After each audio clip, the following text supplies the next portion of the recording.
The gavel struck, and the air inside the chamber was already thick with tension when it happened. Judge Beryl Howell leaned back in her chair, a faint smirk curling into laughter as Jasmine Crockett presented her point.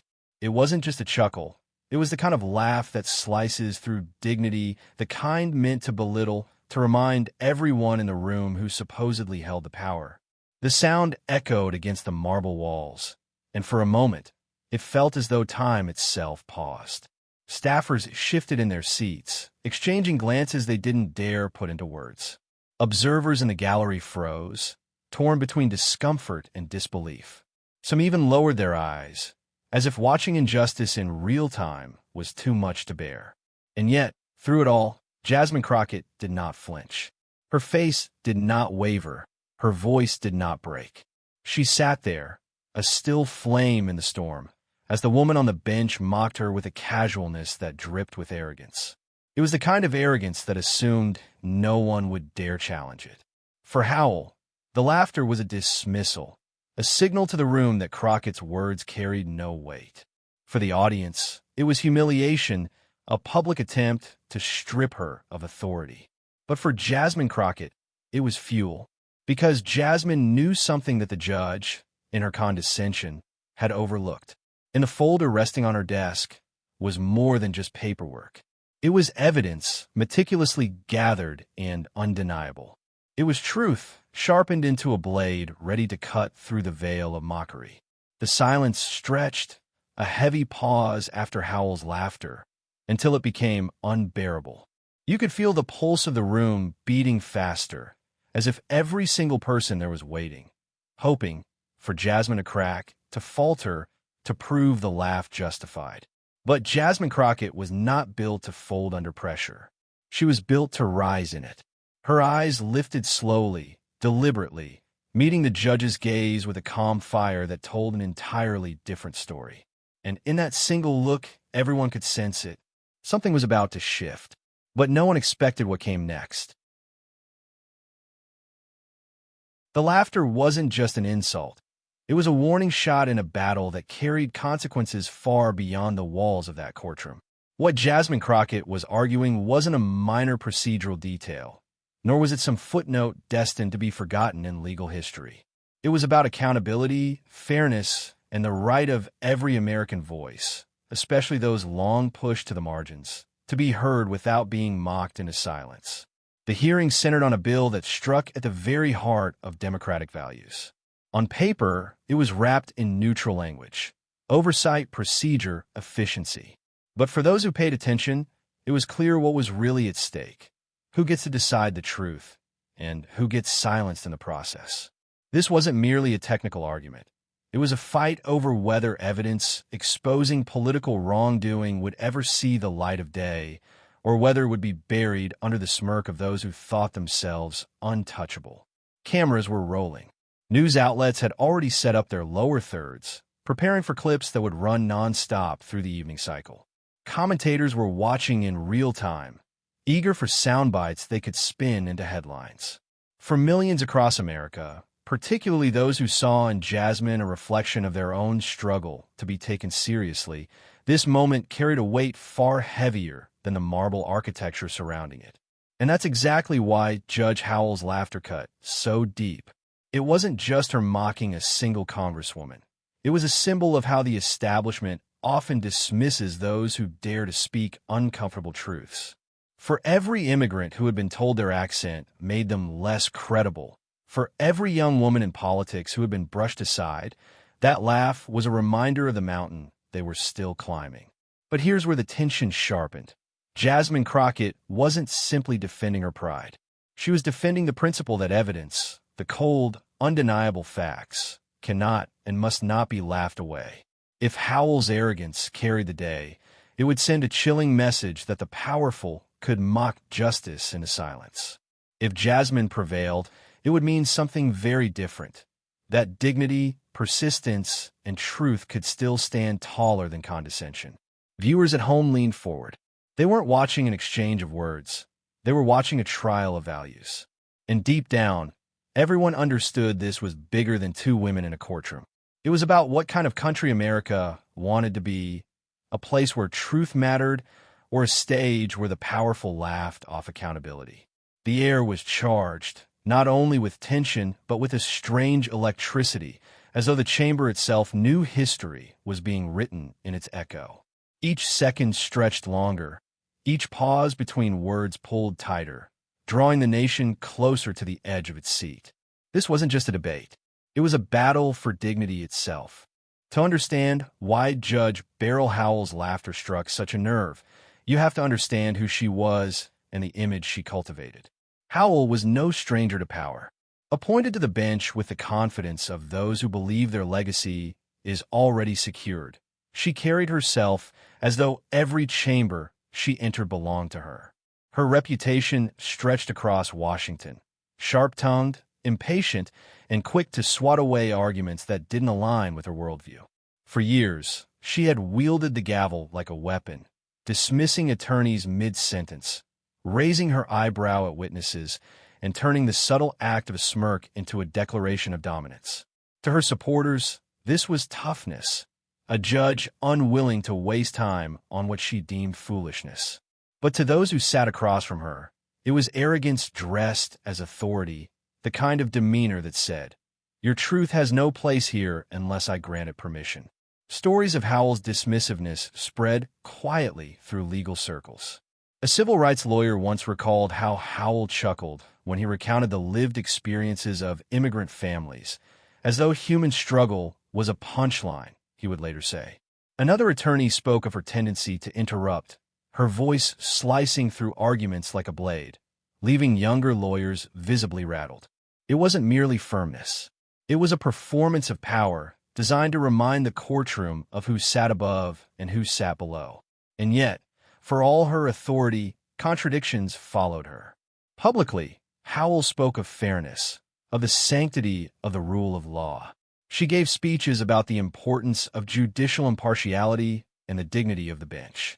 But inside the chamber, those words often felt like a costume she wore for the cameras, discarded the moment real confrontation began. The contradiction was glaring. A judge sworn to neutrality who could not resist showing disdain for those who dared challenge her. Her defenders argued she was efficient, pragmatic, allergic to nonsense. But to critics, her efficiency was little more than impatience with the powerless. When Howell laughed, it wasn't the laugh of someone amused. It was the laugh of someone who had spent decades insulated by authority, certain that no one could touch her. And people noticed. Outside the courtroom, whispers circulated. Some saw her as the embodiment of a deeper problem in the justice system. The arrogance of institutions, the belief that titles and robes put their wearers beyond accountability. It became easy to hate-watch her hearings, knowing sooner or later Howell's sharp dismissals would leave another voice silenced. For Jasmine Crockett's supporters, this wasn't just about a legal argument. It was personal. They saw in Howell's smirk the echo of every time their intelligence was doubted, every time their perspective was brushed aside, every time laughter replaced respect. Howell, whether she realized it or not, became a stand-in for the arrogance of the system itself. But what made this moment so different, so riveting, was the stage. This wasn't a private courtroom with a handful of attorneys. This was a hearing under the spotlight of the nation, broadcast and dissected in real time. Millions could see that smirk. Millions could hear that laugh. And millions, too, could feel the sting of dismissal. It was the kind of exposure Howell had never faced before. Her sharp edges, once hidden within the walls of federal proceedings, were now displayed for an entire country to judge. Every raised eyebrow, every casual chuckle was no longer just courtroom behavior. It was spectacle. And spectacle carries risk. Because when arrogance is put under a spotlight, it doesn't just intimidate, it enrages. The more the camera lingered on her smirk, the more the audience watching at home wanted to see it wiped away. Howell had inadvertently set the stage for her own undoing. Not because she had made a legal misstep, but because she underestimated the power of dignity when matched against mockery. And so, while Judge Howell leaned back with the confidence of someone who had never been challenged, the moment was already turning against her. Because across the chamber sat Jasmine Crockett, calm, deliberate, and armed with something Howell had dismissed too quickly: evidence. And yet, for the first time, their power was about to be challenged head-on. Before Jasmine Crockett ever set foot in that chamber, before she ever locked eyes with Judge Howell, her story had been one of struggle, grit, and relentless perseverance. To many, she seemed like just another sharp-tongued congresswoman who refused to back down. But those who knew her roots understood that every word she spoke, every stand she took, was etched from a lifetime of proving herself in spaces designed to shut her out. Jasmine was raised in a world where power never came easily and respect had to be demanded. Her family's immigrant roots carried with them both pride and challenge. She grew up watching her parents work long hours in jobs that demanded everything and gave little back. Her mother, balancing two jobs, taught Jasmine the meaning of sacrifice. Her father, often facing the sting of being underestimated, taught her resilience. Around the dinner table, the lessons weren't about wealth or privilege. They were about dignity, about holding your head high even when the world tried to bow it for you. From an early age, Jasmine carried that weight. She knew what it felt like to be underestimated, to be told her dreams were too big for someone like her. Teachers sometimes praised her intelligence, but implied that she should temper her ambition. Friends' parents would ask if she really thought law school was possible. And yet, instead of shrinking, Jasmine grew sharper, more determined. The doubts thrown at her became fuel, each one a spark that lit her determination to stand taller. Her path through school wasn't easy. She worked part-time jobs, often balancing coursework with shifts that stretched late into the night. While others around her coasted, Jasmine lived with the constant pressure of proving that she belonged. At law school, she was one of the few women of color in the room. She knew the stares, the whispered assumptions, the subtle dismissals. But she also knew the value of preparation, of outworking those who doubted her. She spent nights poring over case law until dawn, emerging with arguments so airtight they could not be ignored. When she began her career as an attorney, Jasmine gravitated toward the clients few others wanted: the poor, the vulnerable, the forgotten. She represented tenants wrongfully evicted, families battling unjust treatment, and young people crushed under a system that saw them as statistics instead of humans. Her courtroom demeanor was fiery but precise. She didn't just argue law, she argued humanity. Every case was personal. Every win was a chance to carve justice out of indifference. It wasn't long before her name began circulating in political circles. Community leaders recognized her as someone who wouldn't just give speeches, but would actually fight for the people she represented. When she ran for office, it wasn't with the backing of deep-pocketed elites. It was with the support of working families, grassroots organizers, and communities who had seen her fight and believed she could carry that fight into the halls of power. But politics, like law, brought its own hurdles. In Texas, she faced constant attacks, dismissed as too brash, too loud, too unwilling to play by the old rules. Opponents mocked her style, pundits questioned her seriousness. Yet time after time, Jasmine silenced them not with theatrics, but with facts, with preparation, with the kind of raw determination that could not be faked. Every attempt to belittle her only deepened her resolve. And behind all the struggle was her driving principle: that justice is not abstract. It is lived. It is felt. It is measured in whether a single mother can keep her home, whether a young man is given a fair trial, whether a community's voice is heard in a chamber designed to mute them. For Jasmine Crockett, politics wasn't performance. It was service. It was sacrifice. That's why the moment in front of Judge Howell mattered so deeply. Jasmine didn't walk into that chamber merely as a congresswoman defending an argument. She walked in carrying the weight of her family's sacrifices, the voices of the clients she once defended, the dreams of those who had told her, "Don't stop speaking, because no one else will say it if you don't." Her immigrant roots had taught her humility. Her legal career had forged her toughness. Her political battles had sharpened her instinct for when to strike. And now, facing a judge who believed laughter could erase dignity, Jasmine carried with her not only evidence in a folder, but the strength of every step that had brought her here. The crowd in the chamber saw only a poised congresswoman waiting her turn. But those who knew her story understood something deeper. Jasmine Crockett had never been the type to crumble under dismissal. She had been underestimated her entire life, and every scar, every doubt, every challenge had only built her stronger. And it was in that strength, silent but undeniable, that the balance of power began to shift. Every hardship had prepared her for this very moment. The gavel came down again, sharp against the wood, as if to remind everyone that Judge Howell still controlled the room. But beneath the sound, the tension had already begun to change. The laughter lingered in memory, sour and cutting, but Jasmine Crockett's silence was louder than any gavel. The debate pressed forward, line by line, argument by argument. Howell's tone carried the same condescension as before.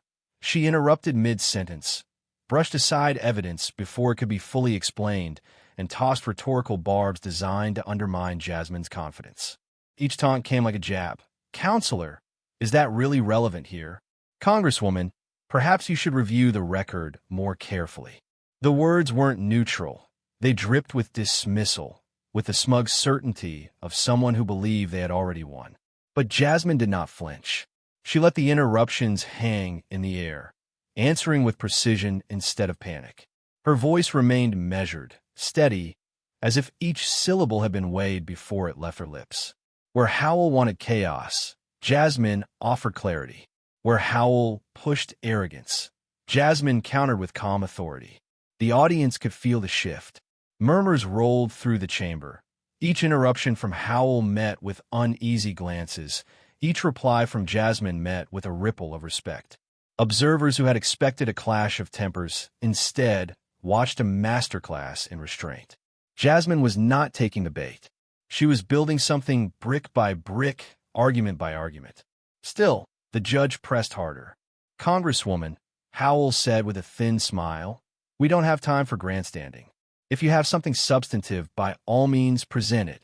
Laughter flickered in her voice again, an attempt to provoke, to reduce Jasmine's presence into a performance. But this time, Jasmine simply raised her eyes, calm and unshaken. "With all due respect, Your Honor," she said, her words cutting through the room, "everything I bring before this chamber is substantive. What's at stake here is not my pride, it's the truth." The silence that followed was not the silence of dismissal. It was the silence of anticipation. Even Howell seemed momentarily caught off guard, her smirk faltering before returning with practiced defiance. But the room had felt it, that subtle but unmistakable shift in momentum. Jasmine pressed forward, weaving her points together with care. Each citation of law, each reference to precedent, landed with weight. It was as if she were tightening the strings of a bow, drawing back further and further, preparing for the release. Howell continued her interruptions, but now they sounded less like authority and more like desperation, as though she sensed the ground slipping beneath her. The crowd leaned forward, every eye fixed on the exchange.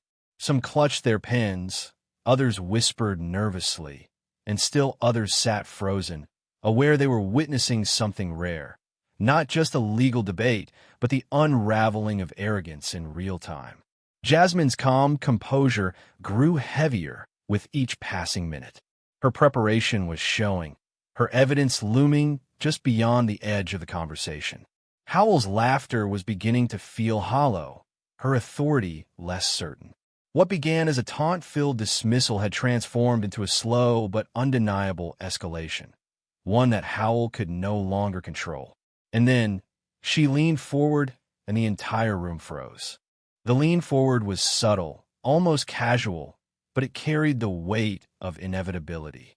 Jasmine Crockett placed both hands on the desk in front of her, her posture deliberate, her gaze steady. The chatter in the gallery died instantly. Even the judge's smirk flickered, if only for a heartbeat, as the atmosphere thickened with anticipation. Jasmine let the silence hang. She did not rush.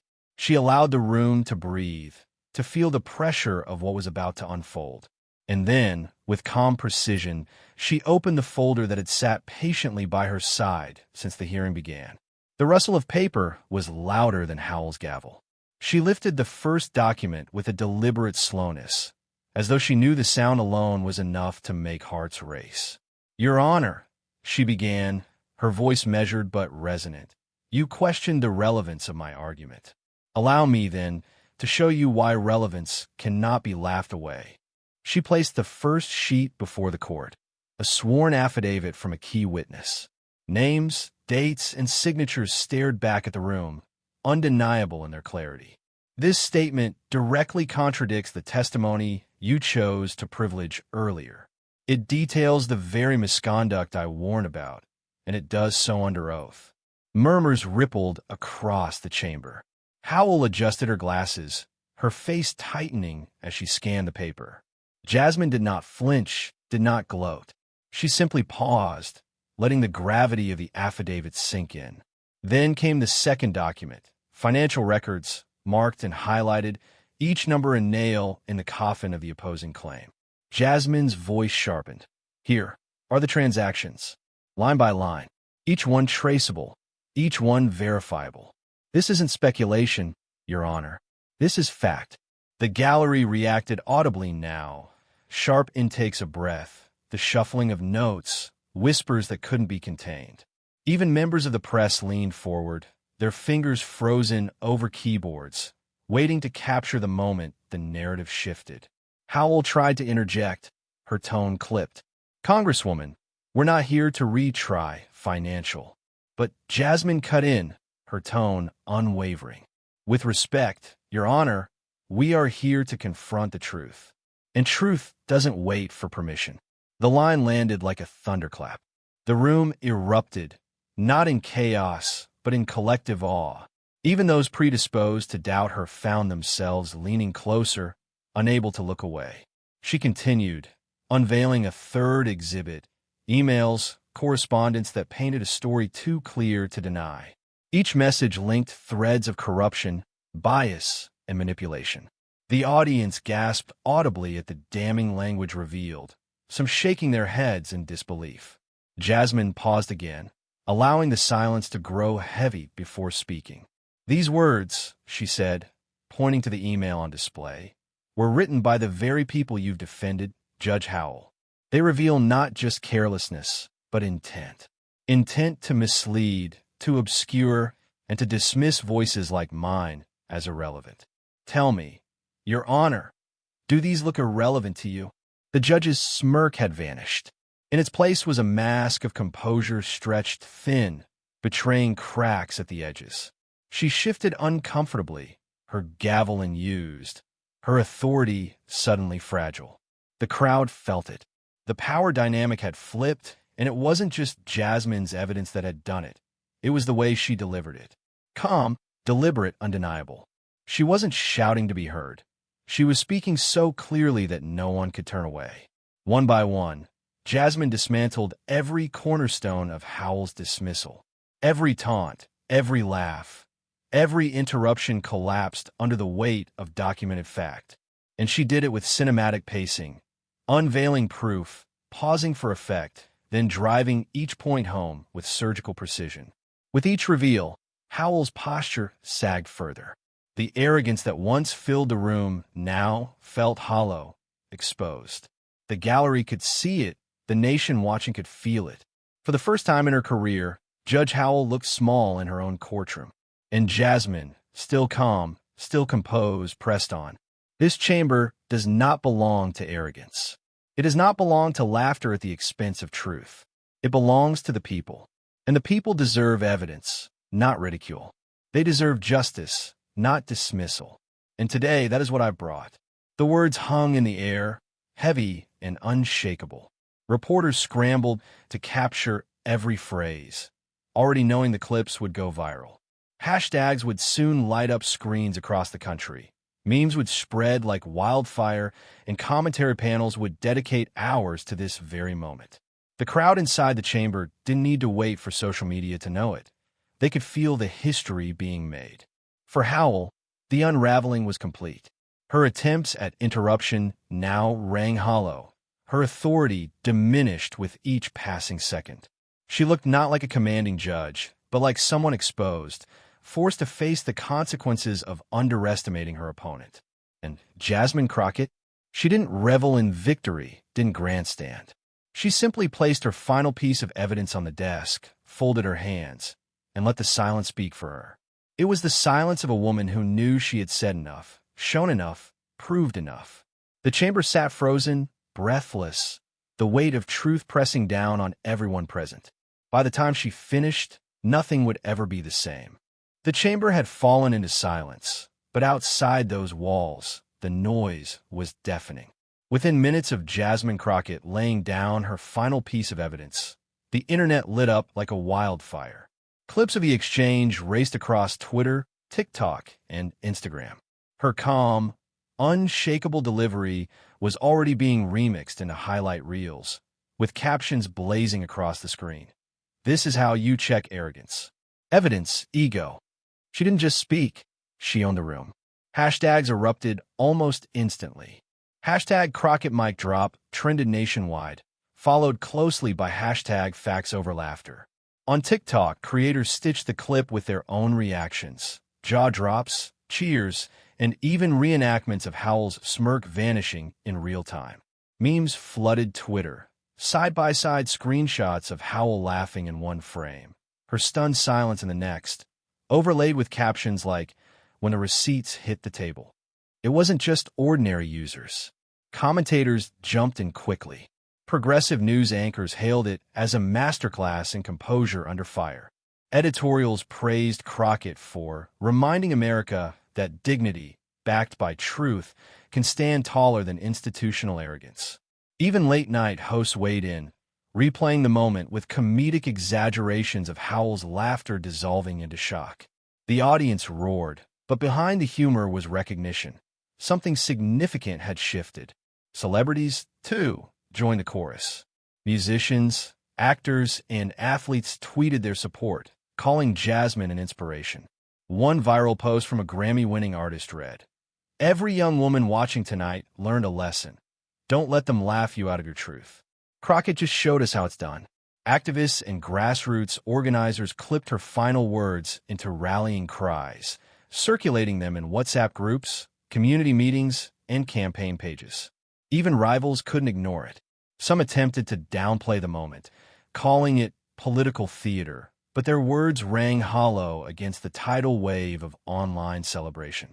Others, more strategic, acknowledged her strength publicly, knowing that denying what everyone had just witnessed would cost them credibility. A few conservative commentators, usually quick to mock, found themselves silent, or worse, mocked themselves for dodging the topic. And then came the ripple through everyday Americans. Teachers played the clip in classrooms as an example of speaking truth to power. Parents showed their children, especially daughters, reminding them that confidence and preparation can disarm arrogance. Communities that had long felt ignored shared the moment as a symbol of validation. She spoke for us when they tried to silence her. The media frenzy only magnified it. News cycles replayed the exchange on loop, framing it as more than a courtroom skirmish. It was an inflection point, a symbolic win for every person who had ever been dismissed by those in power. Panel after panel dissected Jasmine's body language, her pacing, her decision to pause before delivering each piece of evidence. Analysts called it textbook rhetoric, a devastating strategic takedown, and a performance that will be studied for years. But perhaps the most powerful shockwave was the emotional one. Across living rooms, office break rooms, and subway rides, people felt seen. They saw themselves in Jasmine's composure, her refusal to bow to ridicule. The laughter that once cut so deep had been turned into a boomerang, coming back to humiliate the very person who wielded it. For many, it wasn't just entertainment. It was vindication. Judge Howell's name began trending as well, but not in the way she might have hoped. Articles questioned her temperament, her pattern of dismissiveness, and whether her laughter had crossed a line of professional decorum. Clips of her smirk became shorthand for arrogance, a meme destined to live online far longer than any defense of her authority. And while Howell may have expected the moment to fade, it only seemed to grow. The more her allies tried to downplay it, the more it spread. Every dismissal turned into fuel. Every attempt at spin became another reason for people to share Jasmine's evidence again. The ripple effect was undeniable. What began as a single courtroom exchange had become a national moment. A conversation not only about one congresswoman and one judge, but about how power treats truth and how truth responds when mocked. But the ripple effect had only just begun. When the noise of social media quieted, when the headlines began to fade into the background, one truth remained. Jasmine Crockett had not just defended herself in that chamber. She had reframed the entire debate into something much larger, much more enduring. Her victory was not measured in the humiliation of a judge, nor in the virality of a clip, but in the universal principle she had managed to make undeniable. Dignity will always outweigh hate. In interviews after the exchange, Jasmine spoke with the same calm strength she had shown in the room. "This was never about me," she told a reporter, her voice steady but warm. "It was about proving that facts matter, that respect matters, and that we cannot allow arrogance to silence truth. If one person is dismissed, mocked, or laughed at when they stand up for justice, then all of us lose. But when we refuse to be silenced, when we speak with dignity, all of us win." Her words resonated far beyond the political sphere. For immigrants, they echoed the struggles of generations who had been laughed at for their accents, their dreams, their hopes of belonging. For women, they rang like a bell against centuries of dismissal. For every marginalized community, they felt like a bomb, proof that staying composed under fire could turn ridicule into revelation. What Jasmine embodied in that moment was the very spirit America claims to stand for: resilience in the face of adversity, justice over arrogance, truth over power. Her story reminded the nation that democracy is not a stage where the powerful perform their dominance, but a table where every voice must be heard, even when inconvenient, even when uncomfortable. It's no accident that her takedown felt cinematic, because at its core, it was the story America has always wrestled with, whether this country belongs to the few who mock from above, or to the many who refuse to be silenced below. By turning Howell's laughter into a lesson, Jasmine reminded the country that true power is not in belittling others, but in lifting truth until it cannot be ignored. Her dignity became contagious. Students cited her as a role model in debate clubs. Activists invoked her words at rallies. Even across partisan lines, some admitted, quietly, grudgingly, that they respected the composure with which she dismantled arrogance. The image of her leaning forward, evidence in hand, became more than just a moment. It became a symbol, and that is where the real victory lay, not in the applause of allies or the outrage of enemies, but in the reminder that justice is bigger than the chamber, bigger than the judge, bigger even than the debate itself. Justice, when backed by courage, has the power to echo. This wasn't just a clash of personalities. It was a demonstration that America is still capable of living up to its better ideals when individuals rise with conviction. Jasmine Crockett showed that no matter how loud the laughter of arrogance may sound, dignity spoken with truth cuts deeper. Every hardship in her journey, every dismissal she had endured, had prepared her for this moment. And in facing it with unshakable calm, she gave millions watching not just a political highlight, but a moral compass. Because in the end, the choice was clear, and Jasmine had made it visible for all: dignity over hate, truth over arrogance, resilience over ridicule. And as America absorbed that lesson, one thing became undeniable. This was more than a courtroom exchange. It was a call to remember who we are and who we can still become. Judge Beryl Howell may have laughed at Jasmine Crockett's argument, but in the end, it was Jasmine's evidence and her dignity that wiped the smile clean off her face. What started as a moment of arrogance became a turning point, a reminder to every American watching that truth, when spoken with courage, will always outshine condescension. This story was never just about two women in a chamber. It was about the values that define us as a nation: respect, justice, and resilience. Howell's smirk symbolized the dismissive power of institutions that believe they cannot be challenged. Jasmine's composure symbolized the strength of every individual who refuses to be silenced. And when those two forces collided, we saw the answer loud and clear: dignity triumphs. For those watching at home, the lesson is ours to carry forward. Every time we choose truth over ridicule, every time we stand calm in the face of arrogance, we honor the same spirit that turned a moment of mockery into a movement. And now, the responsibility rests with us. If you believe in stories like this, if you believe in lifting voices that challenge power, if you believe in amplifying dignity when it's under attack, then join us. Subscribe to this channel, share this story, and become part of a community that refuses to let arrogance write the narrative. Because one clip can go viral, but a movement only grows when people like you make it your own. So ask yourself, will you let the laugh of arrogance be the last word? Or will you, like Jasmine Crockett, stand with truth and make sure that dignity always gets the final say? The choice is yours, and the time is now.